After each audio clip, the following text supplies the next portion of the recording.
Bismillahirrahmanirrahim. Assalamualaikum warahmatullahi wabarakatuh.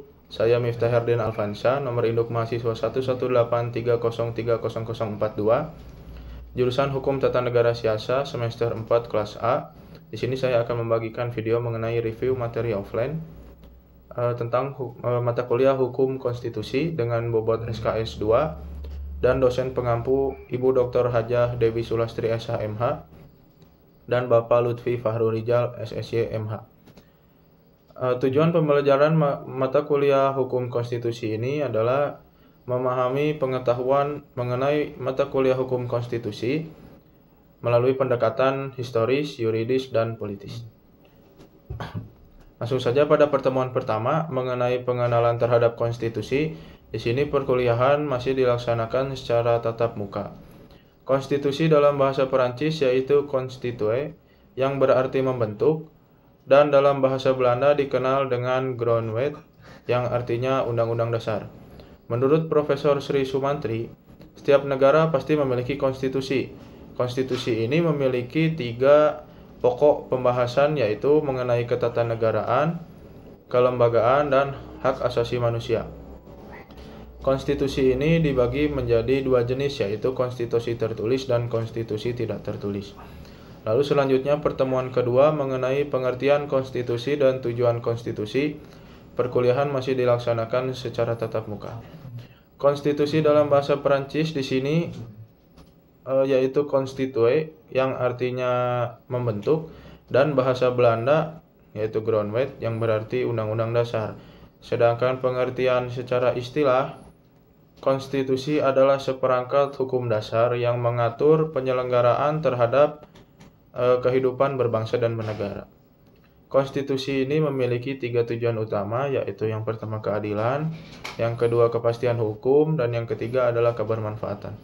Menurut Barents, di sini konstitusi memiliki 3 tujuan utama, yaitu ketertiban, kekuasaan, dan ketertiban umum. Dan sedangkan menurut Maurice, tujuan konstitusi adalah kebebasan, kekuasaan, dan ketertiban. Lalu selanjutnya pada pertemuan ketiga tentang sejarah terbentuknya konstitusi. Di sini perkuliahan sudah dilaksanakan secara online.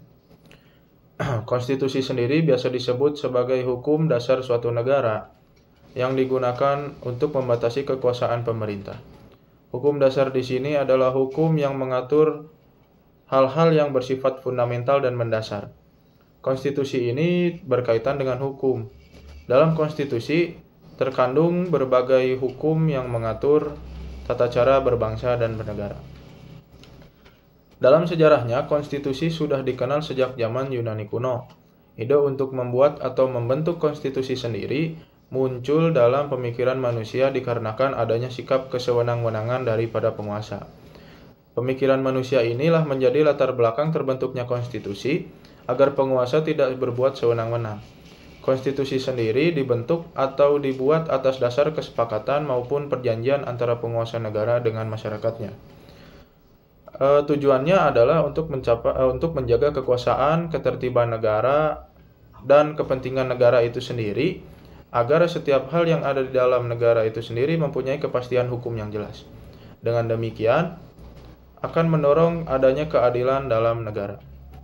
Pertemuan selanjutnya, pertemuan keempat, yaitu mengenai konstitusi. Perkuliahan juga dilaksanakan secara daring.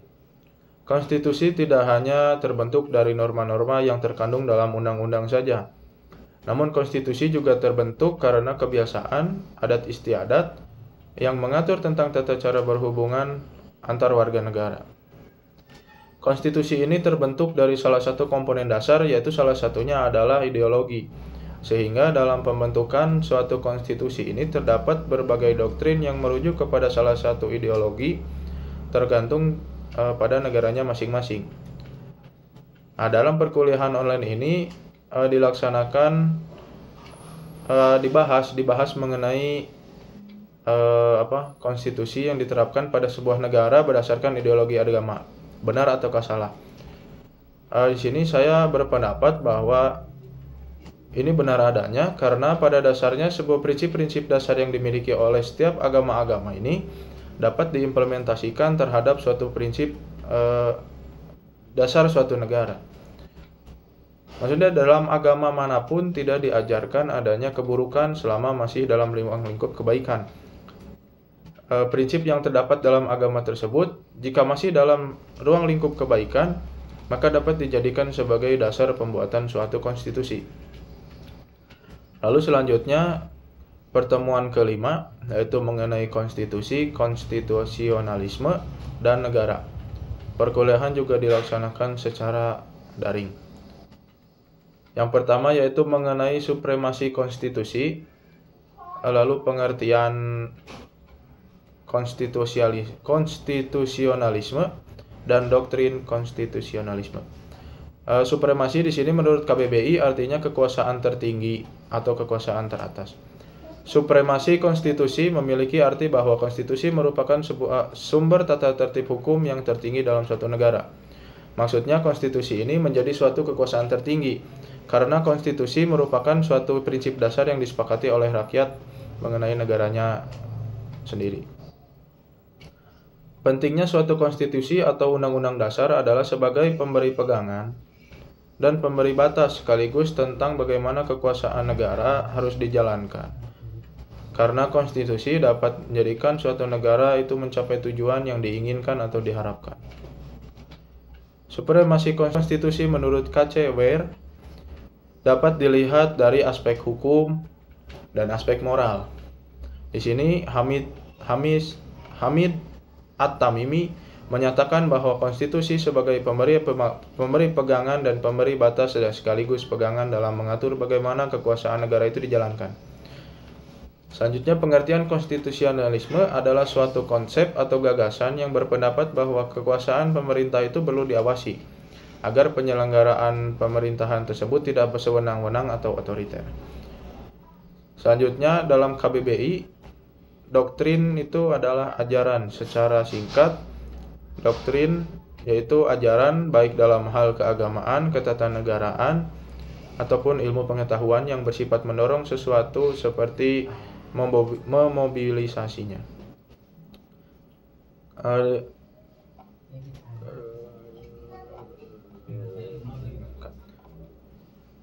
Pertemuan selanjutnya yaitu pertemuan ke-6 mengenai Konstitusi Madinah dan ketatanegaraan modern. Perkuliahan juga dilaksanakan secara daring. Piagam Madinah juga dikenal dengan sebutan Konstitusi Madinah. Ialah sebuah dokumen yang disusun oleh Rasulullah SAW yang merupakan suatu perjanjian formal antara dirinya dengan semua suku-suku dan kaum-kaum penting di Madinah pada 622 Masehi. Dokumen tersebut disusun sejelas-jelasnya dengan tujuan menghentikan pertentangan antara Bani Aus dan Bani Khosraj di Madinah. Untuk itu, dokumen tersebut menetapkan sejumlah hak dan kewajiban bagi kaum Muslim, kaum Yahudi, dan komunitas-komunitas lainnya di Madinah. Sehingga mereka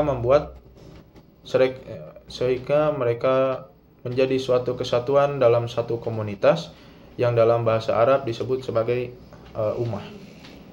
Poin penting dalam materi penyusunan konstitusi Madinah ini adalah mengakui keberadaan daripada agama lain, memelihara unsur solidaritas, memberikan hak kepada tiap-tiap warga negara untuk memiliki kedudukan yang sama di hadapan hukum, lalu memberikan hak kepada tiap-tiap warga negara untuk memiliki hak-hak dan kewajiban yang sama, lalu tiap-tiap warga negara dijamin kebebasannya mengenai beribadah menurut agamanya masing-masing, lalu menghormati hukum adat dan yang berlaku di setempat, serta sistem desentralisasi dengan pusatnya adalah Madinah. Selanjutnya, ketatanegaraan modern adalah pemikiran ketatanegaraan yang berasal dari konsepsi pemikiran Barat yang mempunyai ciri khas sistem ketatanegaraan yang dituangkan dalam konstitusi yang melindungi, mencantumkan, dan menjamin hak asasi manusia. Dalam perkuliahan daring ini membahas mengenai Piagam Madinah. Apakah Piagam Madinah ini merupakan sebuah konstitusi atau bukan, dan selanjutnya apakah setelah itu terbentuk sebuah negara atau tidak. Di sini saya berpendapat di sini saya mencantumkan ada dua pendapat yang berbeda mengenai Piagam Madinah sebagai konstitusi. Pendapat pertama adalah pendapat yang tidak mengakui Piagam Madinah sebagai sebuah konstitusi. Pendapat kedua, menurut K.C. Ware, yang menjelaskan bentuk konstitusi yang ideal adalah konstitusi yang harus singkat untuk menghindari kesulitan para pembentuk konstitusi memilih mana yang terpenting dan menghindari kesulitan dalam berbalikan itu ya. Babi. Pendapat kedua yaitu menurut K.C. Ware, yang menjelaskan bentuk konstitusi yang ideal adalah konstitusi yang harus singkat untuk menghindari kesulitan para pembentuk konstitusi memilih mana yang terpenting dan harus dicantumkan dalam suatu konstitusi dan mana yang tidak perlu pada saat mereka membentuk suatu konstitusi, sehingga hasilnya dapat diterima baik tentunya oleh para pihak yang akan melaksanakan maupun yang akan dilindungi oleh konstitusi tersebut. Pandangan ini menempatkan kedudukan Piagam Madinah sebagai konstitusi negara. Piagam Madinah memang tidak dapat disejajarkan dengan konstitusi modern. Pandangan ahli konstitusi ini merupakan syarat ideal sebuah konstitusi. Namun secara keseluruhan, Piagam Madinah ini telah memenuhi syarat dan unsur adanya sebuah konstitusi dalam suatu negara. Di samping itu, Piagam Madinah ini dapat diterima sebagai sumber inspirasi untuk membangun masyarakat yang plural dan memiliki relevansi yang kuat dengan perkembangan masyarakat internasional dan menjadi pandangan hidup modern berbagai negara di dunia. Lalu selanjutnya, pertemuan ketujuh yaitu mengenai faktor-faktor daya ikat konstitusi. Perkuliahan juga masih dilakukan secara daring. Yang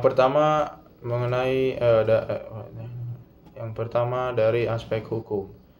Jika dilihat dari prinsip wawasan negara yang berdasarkan kepada asas hukum, sebagaimana dikemukakan oleh Zippelius, konstitusi merupakan alat untuk membatasi kekuasaan negara, di mana prinsip-prinsipnya yaitu adanya jaminan terhadap hak asasi manusia, adanya pembagian kekuasaan dalam suatu negara, adanya penyelenggaraan yang didasarkan pada undang-undang, dan yang terakhir adanya pengawasan yudisial terhadap penyelenggaraan pemerintahan tersebut. Jadi esensi hukum positif wawasan negara berdasarkan atas hukum, bahwa konstitusi sebagai dokumen formal yang terlembagakan oleh alat-alat negara dan sekaligus sebagai hukum dasar yang tertinggi. Lalu yang kedua, dari aspek politis. Pendekatan dari aspek politis ini meliputi yang pertama, pernyataan hukum sebagai produk politik. Produk hukum merupakan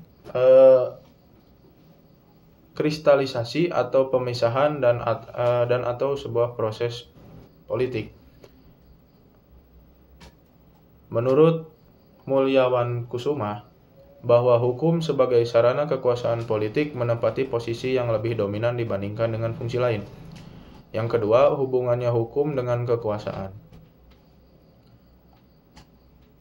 Tanpa kekuasaan, hukum yang merupakan kaidah-kaidah sosial yang berisikan tentang anjuran dan sebaliknya kekuasaan itu sendiri akan ditentukan oleh batas-batas adanya hukum. Jadi pendekatan politis dapat menghasilkan hukum yang merupakan produk-produk politik yang menjadikan badan konstituante sebagai badan perumus dan pembuat konstitusi suatu negara dan dilanjutkan oleh lembaga legislatif sebagai pembuat undang-undang. Lalu yang terakhir adalah aspek moral. Konstitusi dari segi moral yaitu mempunyai daya ikat terhadap warga negara, karena penetapan konstitusi juga didasarkan pada nilai-nilai moral. Sehingga konstitusi ini sebagai landasan yang fundamental dan tidak boleh bertentangan dengan nilai-nilai universal dari etika moral. Mungkin sekian pemaparan review materi offline dari saya. Mohon maaf bila banyak kesalahan. Wassalamualaikum warahmatullahi wabarakatuh.